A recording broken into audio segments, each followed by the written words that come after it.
Durante todo lo que queda de octubre y el próximo mes de noviembre puede visitarse en la nave central de Espacio Pirineos la exposición de Ángel Gallúbar y Antonio Gallúbar, Los cuarteles de Graus, que muestra una historia, como ellos nos cuentan, prácticamente olvidada. Una historia que comenzó en 1944 y que se prolongó hasta 1970, años durante los cuales miles de reclutas, soldados, suboficiales y oficiales hicieron de Graus un significativo centro de actividad militar. Con su presencia generaron un enorme dinamismo económico, social, cultural y, por qué negarlo, sentimental, rara vez ponderado, y protagonizaron una historia imborrable para quienes la vivieron, que desgraciadamente van olvidando e ignorando las nuevas generaciones de grausinos. Con esta humilde exposición, dicen ellos mismos, pretenden revivir el recuerdo de un no tan lejano periodo, reivindicar la importancia a todos los niveles que tuvieron los militares en la historia grausina de buena parte del pasado siglo y sentar las bases de futuros estudios sobre el tema. Así nos lo explicaron ellos mismos mientras montaban esta exposición, que, como decimos, pueden visitar todo lo que queda del mes de octubre y el próximo mes de noviembre. Venga, pues contarnos un poco, hablábamos de cómo surge esta idea, un poco para visibilizar algo que casi parece que nunca ocurrió, ¿no? Sí, es que, sí, oye, Sí. sí, es que vamos, en realidad, en aquel momento, en los años 40, con toda la miseria que había, de repente se planta aquí un acuartelamiento militar con 600 señores que están aquí todo el año, o sea, que en sucesivas veces, pero siempre hay 600 personas aquí. Y dura esto, pues, 22 o 23 años, que tenemos aquí un contingente de gente que funciona, que entra, que sale, que va y que viene, y ha desaparecido. Aparte del volumen que pueda suponer el negocio para, pues eso, para comercios, para la vida en general, hay otra componente social, vamos a decir así. Los propios reclutas, claro, cuando tenían que hacer la mili, se enfrentaban a un sorteo. Entonces, en el sorteo podían ir a parar a Melilla o a Badajoz o a La Coruña. El que iba voluntario elegía destino. Entonces, mucha gente de la comarca se presentaron voluntarios y pidieron destino aquí. No se tuvieron que mover. Entonces, mucha gente de Graus hizo la mili aquí, en casa. Consistía que, bueno, era un servicio militar obligatorio. Al ser voluntario era más largo, pero estabas en casa.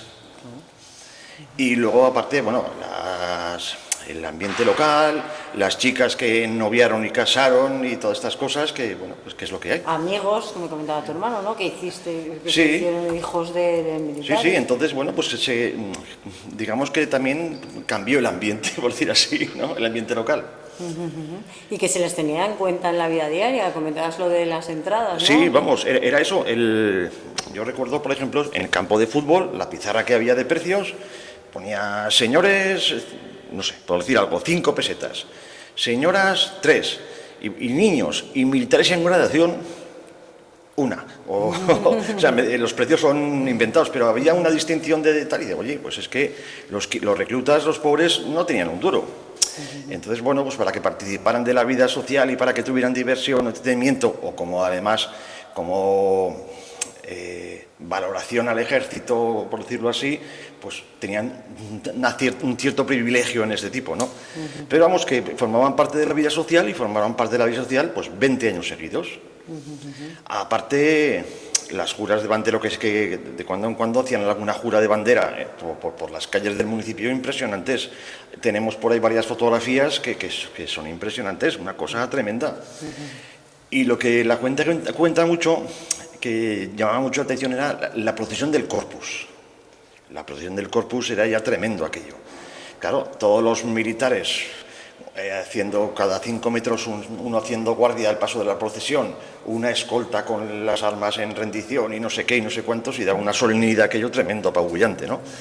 Y por lo visto era digno de ver. Pues claro, y se ha olvidado, ¿no? Y se ha olvidado, ha desaparecido. Habéis encontrado elementos, vemos aquí trajes, me comentaba Ángel eso, que eran colecciones particulares, ¿no? Sí, básicamente lo que está expuesto es material que hemos ido recogiendo distintas personas, y lo que hace a la uniformidad es forma parte de las colecciones particulares de un grupo que se llama Uniformes Españoles Contemporáneos, que han colaborado muchísimo en la realización de esta exposición, que es una exposición con la que pretendemos recuperar un poco la memoria, porque independientemente de cualquier otra consideración, independientemente de la vida social, económica, cultural, laboral que generaron los militares, queda la sensación, cada vez más generalizada entre los que ya tenemos unos años, de que toda esa historia ha desaparecido o se ha borrado. Es muy curioso constatar, como hemos constatado nosotros, que gente joven y no tan joven no tiene ni la menor idea de que en Graus hubo un cuartel militar que generó un gran movimiento de personas y una intensísima actividad a todos los niveles, económica, social y, como comentaba mi hermano, sentimental. Y esa ausencia o esa pérdida de la memoria colectiva nos ha llamado muchísimo la atención. Y esta exposición, que es muy humilde, lo que os ha movido sí, es muy humilde, pero tiene la intención de preservar esa memoria y de intentar, en la medida de lo posible, que sirva como acicate a gente más preparada que nosotros para investigar, para trabajar, para desarrollar y para concretar y cimentar la memoria de algo que pasó, que fue muy importante en la historia grausina. De todas formas, siempre hemos pensado que Graus es muy poco generoso con la memoria colectiva. Esa tradición grausina, yo esta mañana, por ejemplo, estaba pensando en esa vocación y en esa voluntad industrial que tuvo Graus. Graus como centro de producción textil muy importante, del que tampoco queda prácticamente ningún recuerdo. Graus y su industria sedera, que llegó a ser muy interesante, muy importante, y de la que quedan ahora rastros en algunas partidas que se llaman singularmente La Morera, obviamente vinculadas con la producción de hojar de mora para alimentar a los capullos a las orugas de los gusanos de seda. Bueno, pues esas memorias... No tenéis ahí un filón, ¿no?, para seguir casi. Nosotros no, estamos aquí proponiendo a la gente que realmente, bueno, pues, por ejemplo, que es mucho más reciente, pero que ya también se está ignorando, esa importancia que tuvo para la economía grausina la creación de un banco como la banca de Fernández, la banca Ribagorzana, que posteriormente fue el Banco de Huesca, y que, entre otras muchas consideraciones, generó un movimiento ocupacional para numerosísimos jóvenes del pueblo. Hay decenas y decenas de bancarios que surgen de la escuela de la banca Ribagorza y del posterior Banco de Huesca. Gente que luego posteriormente ha desarrollado carreras profesionales muy interesantes. Bueno, pues todas esas historias se están perdiendo, están desapareciendo. Pero volviendo a esta historia, a la de los cuarteles, porque esos otros veo ahí que tenéis faena para años. Volviendo a esta de la que hablamos, ¿qué es lo que vamos a ver aquí? Habla tu hermano de fotos, vemos sí, trajes. Hay una exposición de imágenes. ¿Todo viene de esa asociación? Parte, ¿no? Y parte también de la colaboración, por ejemplo, del Museo de la Historia y la Tradición de Graus en Casa Paco, que ha colaborado con nosotros, de la Fundación Uniformes Españoles Contemporáneos, del trabajo de distintos militares vinculados históricamente a Graus, como Paulino Muñoz, que está desarrollando una labor de preservación del legado de su hermano Mariano, de Josán González Zelaya, cuyo padre también, González Prudencio, estuvo aquí en mando en plaza. La verdad es que hay muchísima gente que ha colaborado y que sigue colaborando.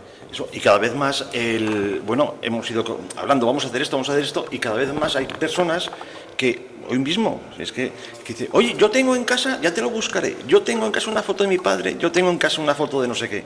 Entonces, igual los van llegando incluso cuando sí, esté... es que, vamos, y es un poco lo que queremos, que el recuerdo se mueva, que se mueva.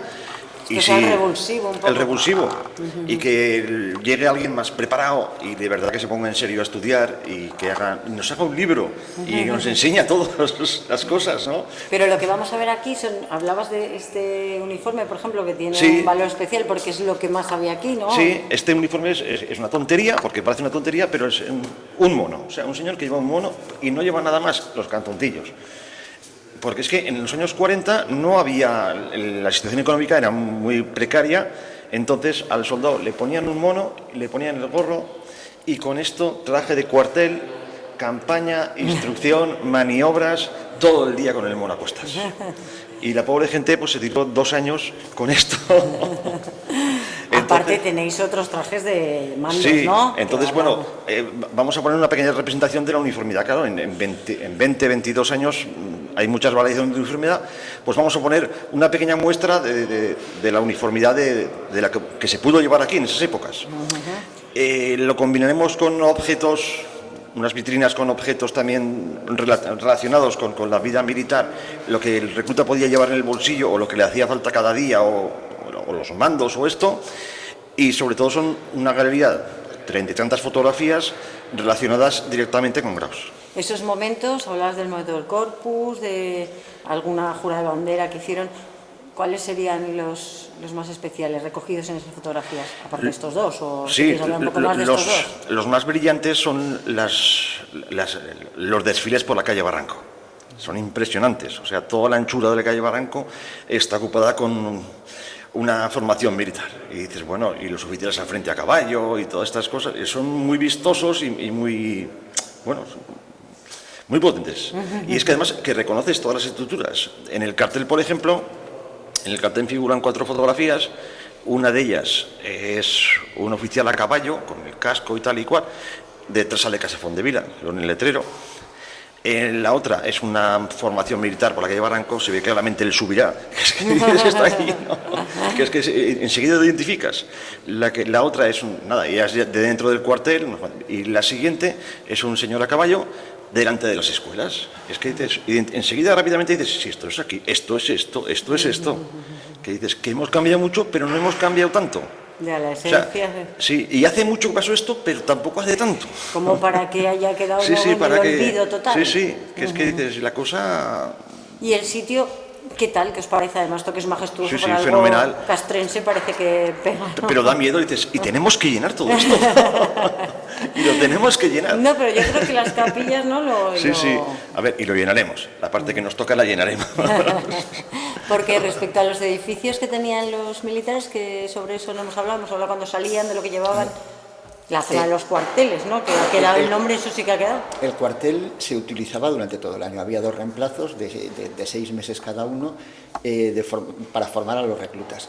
Las estructuras, algunas todavía se conservan. El pabellón aquí lo seguimos llevando el pabellón de oficiales, que es el actual albergue, se construye como pabellón de suboficiales. Es un pabellón estándar, este tipo de construcciones pues, se realizan en distintos acuartelamientos y es la parte más visible, pero luego justo detrás del cuartel de la Guardia Civil hay una serie de barracones que se conservan todavía también del recinto, pero han desaparecido muchos, han desaparecido todas las estructuras que acogían a la tropa, que no eran barracones de obras, sino que eran unas estructuras en forma de semicírculo para acoger tiendas de campaña que eran estables.